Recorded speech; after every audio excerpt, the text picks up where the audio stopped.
வணக்கம் அன்பா. நிகழ்ச்சி மூலமாக உங்களை சந்திப்பதில் பெரும் மகிழ்ச்சி அடைகிறேன். வாழ்க்கையில் வெற்றி பயன் நோக்கி பயணம் செய்து கொண்டிருக்கிறீர்கள். இந்த பயணங்கள் நிச்சயமாக வெற்றி பெற நண்பின் வாழ்த்துக்கு நீங்கள் நல்லா இருப்பீங்க. இப்போ இருக்கிறத விட 1000 மடங்கு அதிகமாகும்படி நம்ம சேனையின் கர்த்தர் தாமே சொன்னபடியே உங்களை ஆசீர்வதித்து உயர்த்துவாராக. நல்ல கவனிச்சிப்பா. நம்ம எல்லாருக்குமே இந்த நம்முடைய குடும்பங்களை குறித்து, நம்முடைய தேசத்தை குறித்து, நாட்டை குறித்து அல்லது மற்ற ஜனங்களை குறித்து நாம் செய்து கொண்டிருக்கிற வேலைகள், கம்பெனிகள், தொழில்கள், ஏன் விசேஷமாக கடவுளுடைய ஊழியங்கள் எல்லாவற்றை குறித்து நமக்கு ஒரு பொறுப்பு உண்டு, ஒரு பாரம் உண்டு அல்லது அக்கறை உண்டு.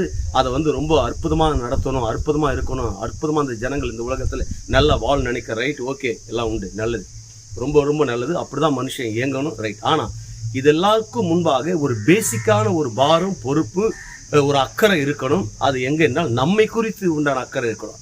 நம்மை குறித்து உண்டான அக்கறை 2 இடத்துல இருக்கணும். ஒன்று நம்முடைய மனதிலையும் குறித்து, நம்முடைய ஹெல்த் சரீரத்தை குறித்தும் அக்கறையாக இருக்கணும். பாருங்கள், சரீரங்கள் நீங்கள் அக்கறை எடுக்கவில்லை என்றால் அது பாதிப்பு உண்டாகும்.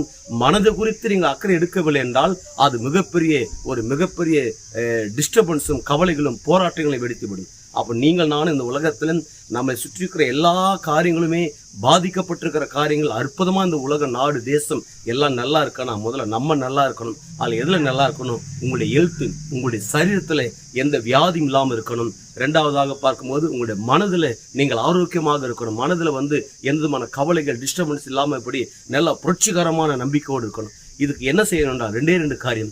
உங்களுடைய சரீரத்தில் ஆரோக்கியமாக இருக்கனால் உங்கள் வாய்க்குள்ளே போகிறதை குறித்து, உணவு சம்பந்தப்பட்டதை குறித்து நீங்கள் கேர் எடுக்க வேண்டும், அக்கறை செலுத்த வேண்டும். 2வது, காதுக்குள்ள கேட்குற உங்களுடைய வார்த்தை குறித்து, எந்த வார்த்தை எங்கே உட்காந்துக்கிட்டு யார் பேசுகிற வார்த்தை கேட்குறோம், அது நம்முடைய வாழ்க்கைக்கு ரொம்ப முக்கியமானதா, நம்முடைய வாழ்க்கையில அது ரொம்ப தூரம் கொண்டு போய் நிற்க வைக்கிறதா, நம்மளுக்கு புரட்சிகரமான நம்பிக்கை, விசுவாசத்தை அது தூண்டத்தக்கதா என்பதை உங்கள் வாய்க்குள்ள போகிறது குறித்து நீங்கள் கேர் எடுக்க வேண்டும்.